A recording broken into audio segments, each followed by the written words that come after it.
Hello दोस्तों, स्वागत है आपका अपने यूट्यूब चैनल अमरोहा क्लासेस में। दोस्तों, जैसे कि आपको पता मास्टर रीजनिंग बुक का पूरा सॉल्यूशन कर रहे हैं। दोस्तों, हमारा चैप्टर चला था कथन एवं निष्कर्ष, ठीक है, जिसको दोस्तों हम लगभग 5 क्लास में कंप्लीट कर चुके थे। एक क्लास और रह गई है दोस्तों, उसकी क्लास नंबर 6। आप लोग कहोगे सर क्लास नंबर 6 क्यों अपलोड नहीं की, तो दोस्तों उसका रीजन मैं आपको बताने वाला हूँ, ठीक है। तो दोस्तों, आपने देखा होगा 5 क्लास में जो क्वेश्चन कराए हैं मैंने, वो 2 कथन वाले क्वेश्चन कराए हैं, ठीक है, जिसमें 2 कथन दिए होते हैं और उनसे डायरेक्ट और इनडायरेक्ट निष्कर्ष जो निकलता है वो क्वेश्चन हम सभी कंप्लीट कर चुके हैं दोस्तों, ठीक है। और आप देखना, आप आगे चल के ग्रुप डी का एग्जाम दोगे, रेलवे ग्रुप डी, और आप दोगे यूपी पुलिस, या दोस्तों कोई भी एग्जाम जब आप दोगे तो आप देखोगे 90% केसेस में 2 कथन वाले ही क्वेश्चन पूछे जाते हैं, ठीक है। अगर किसी ने यूपीएसआई का एग्जाम दिया होगा, एसएससी जीडी का एग्जाम दिया होगा, तो आपने देखा होगा 2 कथन वाले ही क्वेश्चन वहां पर पूछे गए होंगे दोस्तों, ठीक है। पर 10% केसेस में क्या होता है दोस्तों, वो 3 कथन वाले क्वेश्चन भी पूछ लेता है। और दोस्तों 4 कथन वाले तो बहुत मुश्किल होता है दोस्तों, कभी कभार पूछे जाते, मतलब 1% मुश्किल से, ठीक है। 4 कथन वाला तो नहीं पूछता वो, पर 3 कथन वाला पूछ सकता है दोस्तों, ठीक है। तो बस यही टाइप हमारा रह गया था क्लास नंबर 6 के लिए। क्लास 6 के लिए 3 कथन और 4 कथन वाले क्वेश्चन दोस्तों रह गए हैं, जिनको मैं 2 से 3 दिन में दोस्तों 2 से 3 दिन बाद कंप्लीट करा दूंगा। आप टेंशन बिल्कुल ना ले दोस्तों, ठीक है। क्योंकि इसमें क्या होता है दोस्तों, 3 से 4 कथन लिखे होते हैं, फिर उनके 3 से 4 निष्कर्ष निकले होते हैं दोस्तों, फिर ऑप्शन दिए होते हैं। तो दोस्तों पूरी स्क्रीन पर क्वेश्चन आ नहीं पा रहा था, और अगर मैं कराता तो आपको ठीक से समझा नहीं पाता दोस्तों, तो आप क्वेश्चन सही नहीं कर पाते। तो इसलिए दोस्तों मैंने क्या किया, उन क्वेश्चन को टाइप करने के लिए दिया है। तो टाइप होने में टाइम लगेगा, जब दोस्तों टाइप हो जाएंगे तो वो क्वेश्चन आपको मिल जाएंगे। आप इसकी टेंशन मुझ पर छोड़ दें, ठीक है। बट जितना 5 क्लास में मैं करा चुका हूँ उनको बहुत अच्छे से कंप्लीट कर लें, जिससे मैं क्लास 6 कराऊँ तो आपको एक एक बात क्लियर समझ में आ जाए दोस्तों, ठीक है। अब दोस्तों आज हम ना न्यू चैप्टर शुरू करेंगे, वर्बल रीजनिंग का चैप्टर नंबर 11, जिसका नाम है नियम निर्देश, ठीक है। नियम निर्देश बहुत आसान चैप्टर है दोस्तों, और यहाँ से भी क्वेश्चन देखे जाते हैं, ठीक है। तो अच्छे समझेंगे, मैं क्वेश्चन के थ्रू ही आपको एक एक बात क्लियर करता हुआ चलूंगा कि किस टाइप से क्वेश्चन इसमें पूछा जाता है दोस्तों, ठीक है। चलते हैं क्वेश्चन नंबर फर्स्ट की तरफ। दोस्तों पहला क्वेश्चन क्या कहता है, ठीक है। क्वेश्चन नंबर फर्स्ट क्या कहता है, उस विकल्प की पहचान कीजिए जिसमें कम से कम एक अक्षर, उस विकल्प की पहचान कीजिए जिसमें कम से कम एक अक्षर, एक अंक और एक चिन्ह अवश्य हो। क्या बोला है इसने, उस विकल्प की पहचान कीजिए, मतलब 4 विकल्प दिए गए हैं, इन चारों विकल्प में से उस विकल्प की पहचान कीजिए जिसमें कम से कम एक अक्षर, एक अंक और एक चिन्ह अवश्य हो दोस्तों।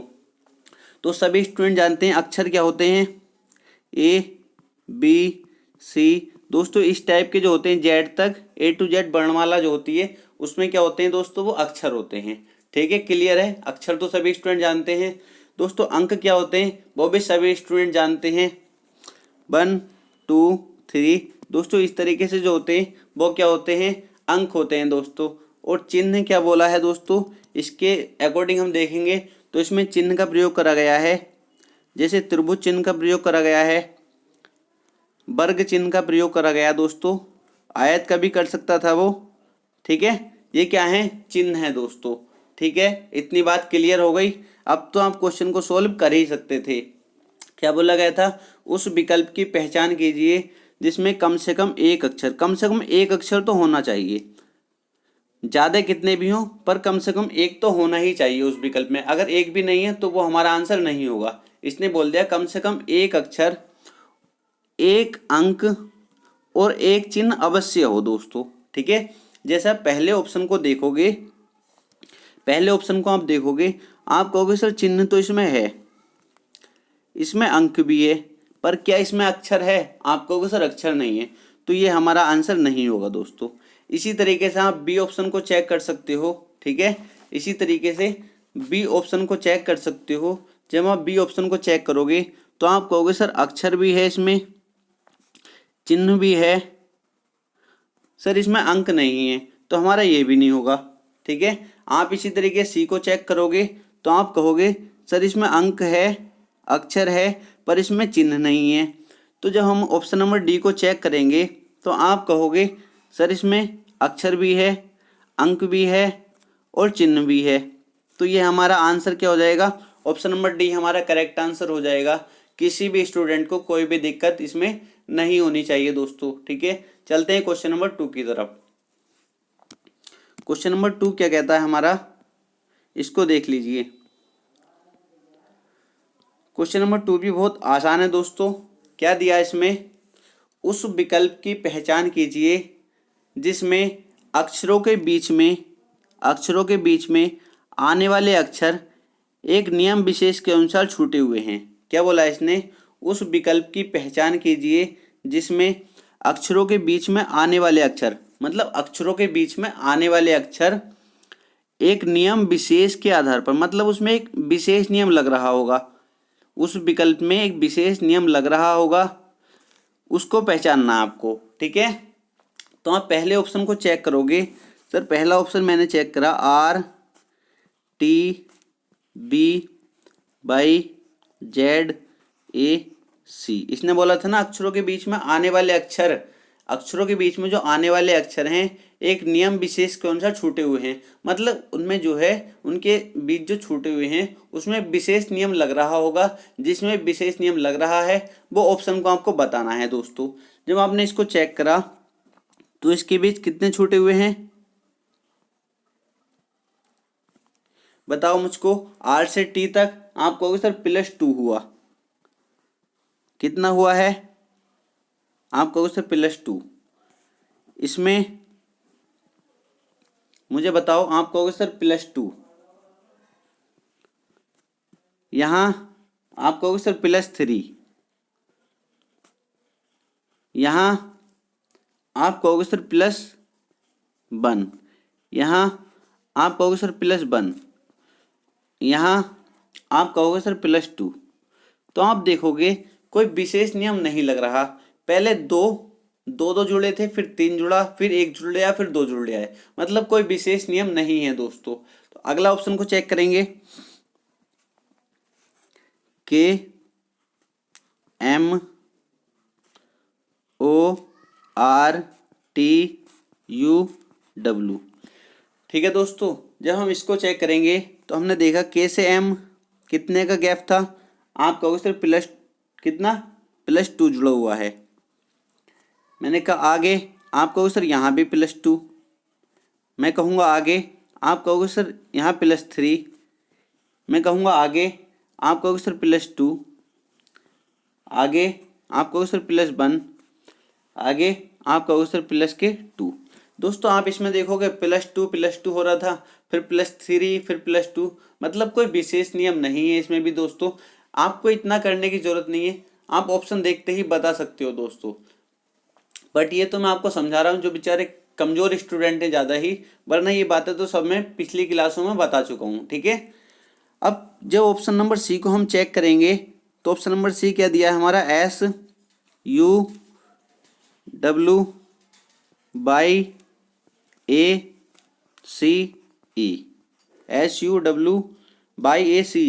तो आप यहाँ देखोगे तो यहाँ क्या है, आप कहोगे सर +2। यहाँ आप कहोगे सर +2। यहाँ +2। यहाँ +2। यहाँ +2। यहाँ +2। तो दोस्तों आप देखते ही बता सकते हो कि सर ऑप्शन नंबर सी हमारा करेक्ट आंसर हो जाएगा। ठीक है, क्यों हो जाएगा, क्योंकि सभी में इसमें समान जुड़ रहा है दोस्तों, मतलब एक विशेष नियम इसमें लग रहा है दोस्तों, और समान अक्षर इसमें छूटे हुए हैं। इसने यही बोला था क्वेश्चन में, उस विकल्प की पहचान कीजिए जिसमें अक्षरों के बीच आने वाले अक्षर एक नियम विशेष के अनुसार छूटे हुए हैं। तो एक नियम विशेष क्या लग रहा है कि सभी में 2 जुड़ रहा है दोस्तों। ठीक है, क्लियर है, बताओ क्लियर है या नहीं, मुझको इतना बताएंगे आपको सर क्लियर है। ठीक है, किसी भी स्टूडेंट को कोई भी दिक्कत नहीं होनी चाहिए। आगे चलते हैं क्वेश्चन नंबर 3 की तरफ।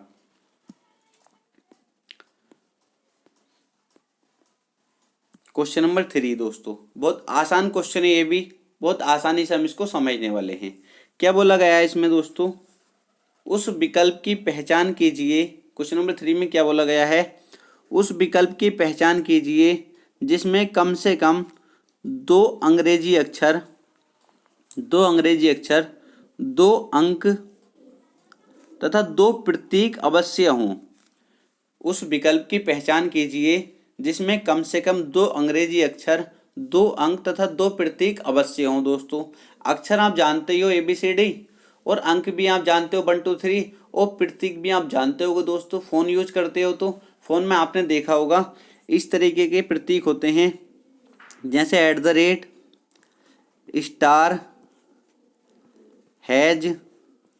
दोस्तों इस तरीके के जो होते हैं उन्हें क्या बोलते हैं, प्रतीक बोलते हैं। ठीक है, आपने देखा होगा बहुत सारे होते हैं। ठीक है, बट यहाँ पर हमें क्वेश्चन सोल्व करना है, तो हमें देखना है उस विकल्प की पहचान करनी है जिसमें कम से कम दो अंग्रेजी अक्षर, दो अंक तथा दो प्रतीक अवश्य हों। ठीक है, आप देखोगे ऑप्शन नंबर ए को, तो आप कहोगे सर इसमें एक ही अंग्रेजी अक्षर है, ओनली M, और दूसरा है ही नहीं, तो ये हमारा आंसर नहीं होगा। जब ऑप्शन नंबर बी को चेक करोगे आप कहोगे सर ये भी नहीं होगा क्योंकि इसमें एक ही अंग्रेजी अक्षर है।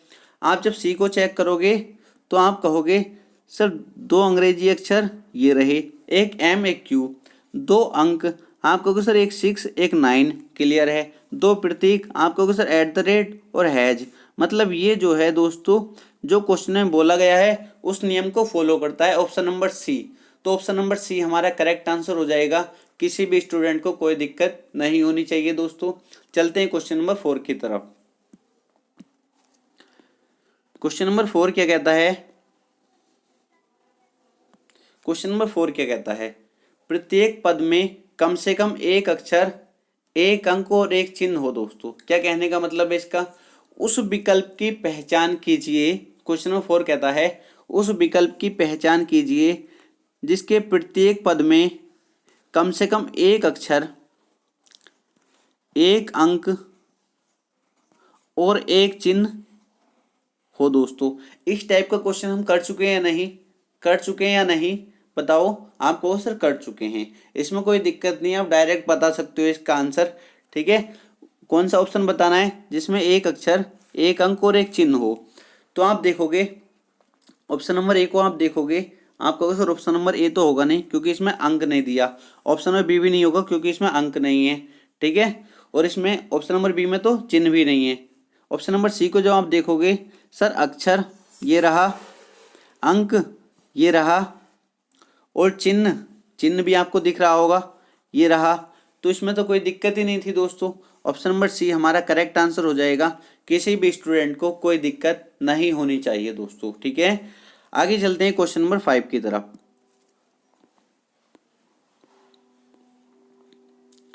क्वेश्चन नंबर 5 बहुत आसान है, ये भी, ये सब मैं अंग्रेजी वर्णमाला में मैं आपको सिखा चुका हूँ। ठीक है, जो अंग्रेजी वर्णमाला को अच्छे से पढ़ा है तो उसे समझने में कुछ भी दिक्कत नहीं हो रही होगी।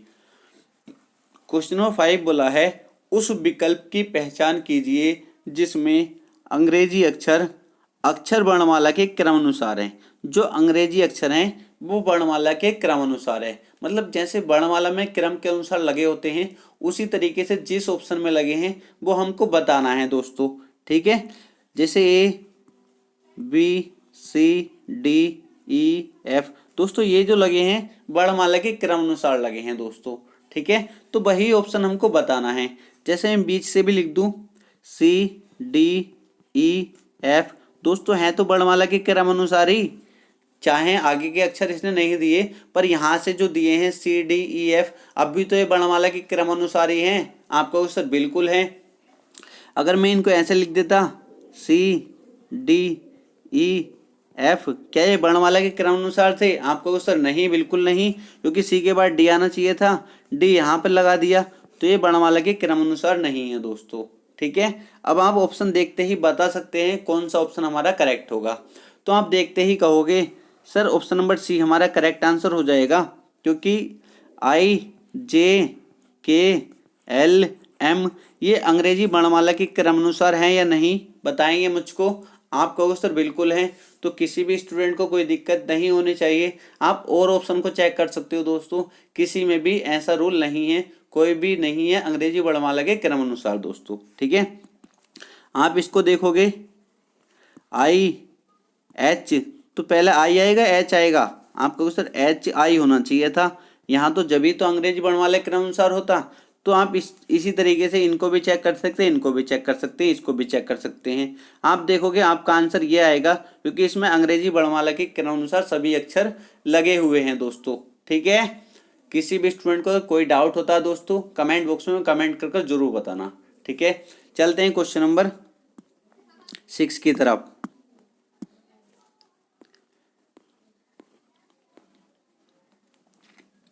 दोस्तों क्वेश्चन नंबर 6 बिल्कुल वही क्वेश्चन है क्वेश्चन नंबर 5 की तरह ही है, कुछ भी इसमें नया नहीं है दोस्तों।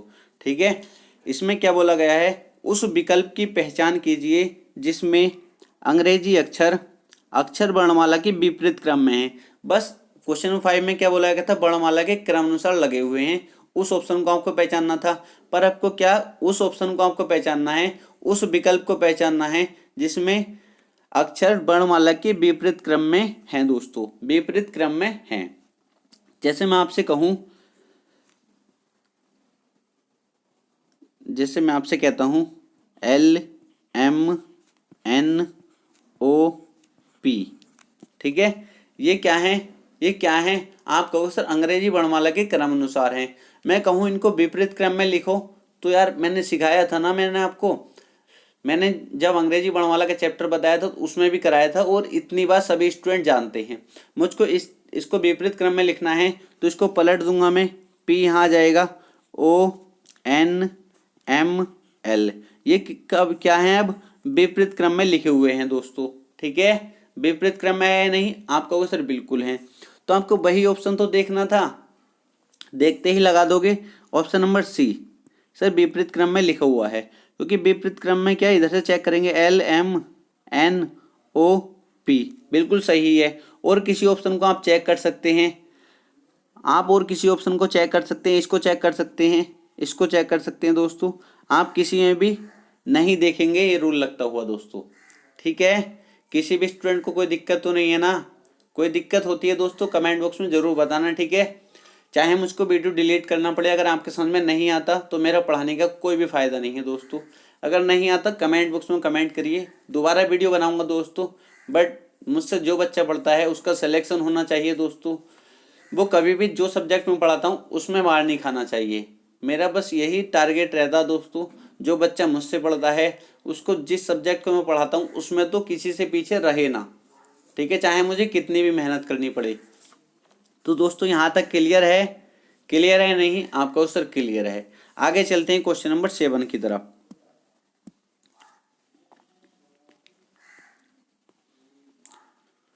क्वेश्चन नंबर 7 में क्या बोला गया है दोस्तों, उस विकल्प की पहचान कीजिए जिसमें दो अक्षरों के बीच एक अक्षर छूटा हुआ है।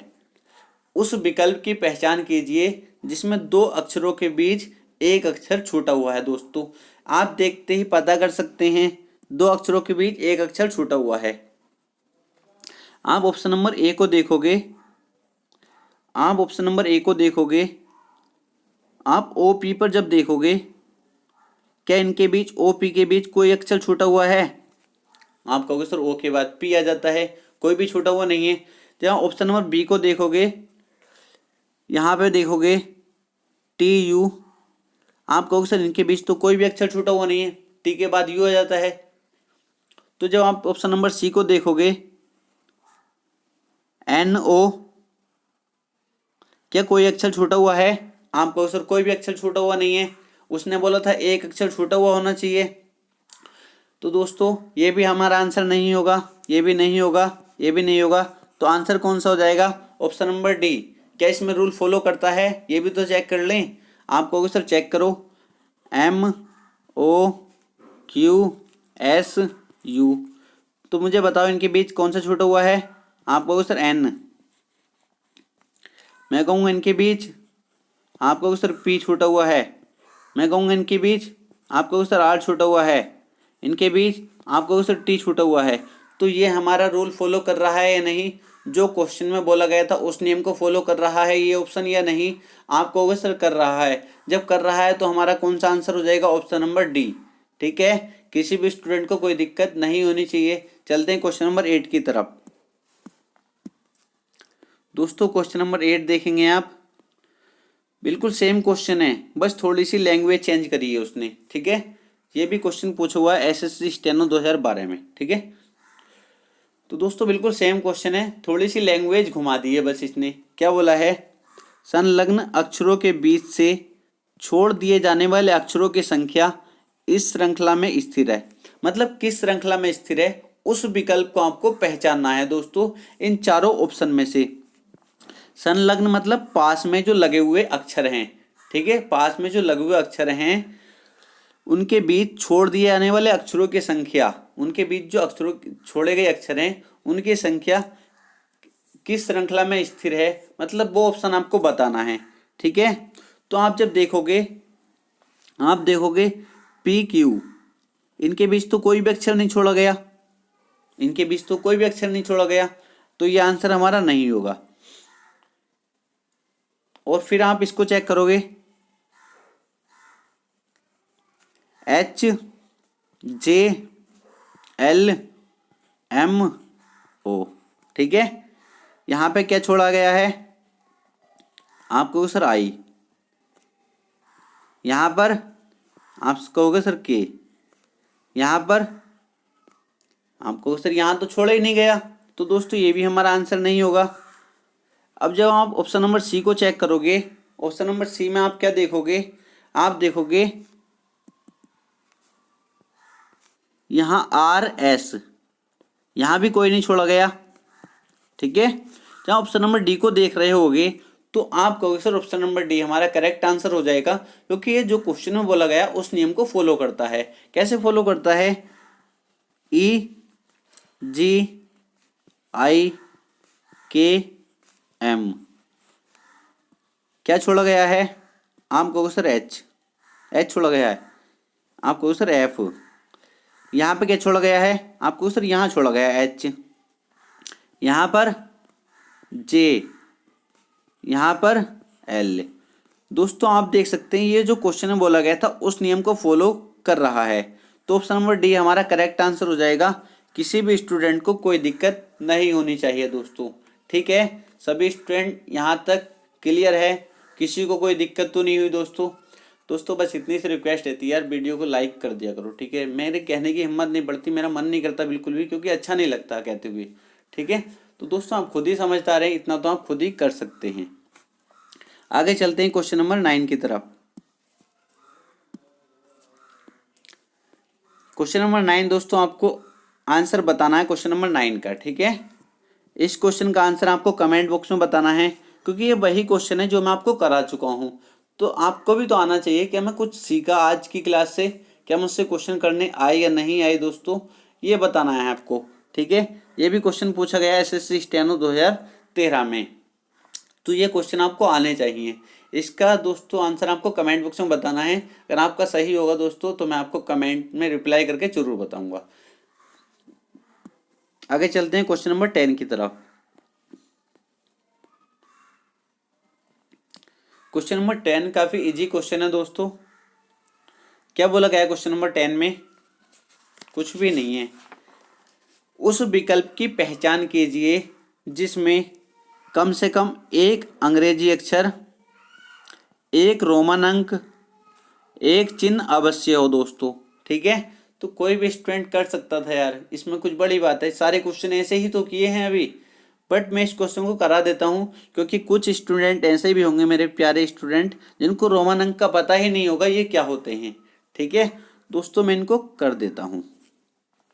क्या बोला गया उसने? उस विकल्प की पहचान कीजिए जिसमें कम से कम एक अंग्रेजी अक्षर, एक रोमन अंक और एक चिन्ह अवश्य हो दोस्तों। क्लियर है? पहले मैं रोमन अंक के बारे में आपको बता देता हूँ, क्योंकि ये तो और सब मैं आपको करा चुका हूँ। चिन्ह भी सब जानते हैं और अंग्रेजी अक्षर भी जानते हैं। आपने देखा होगा जब आप छोटी क्लास में पढ़ते होगे तो 4 को कुछ स्टूडेंट कैसे लिखते हैं, 4 को रोमन अंक में कैसे लिखते हैं?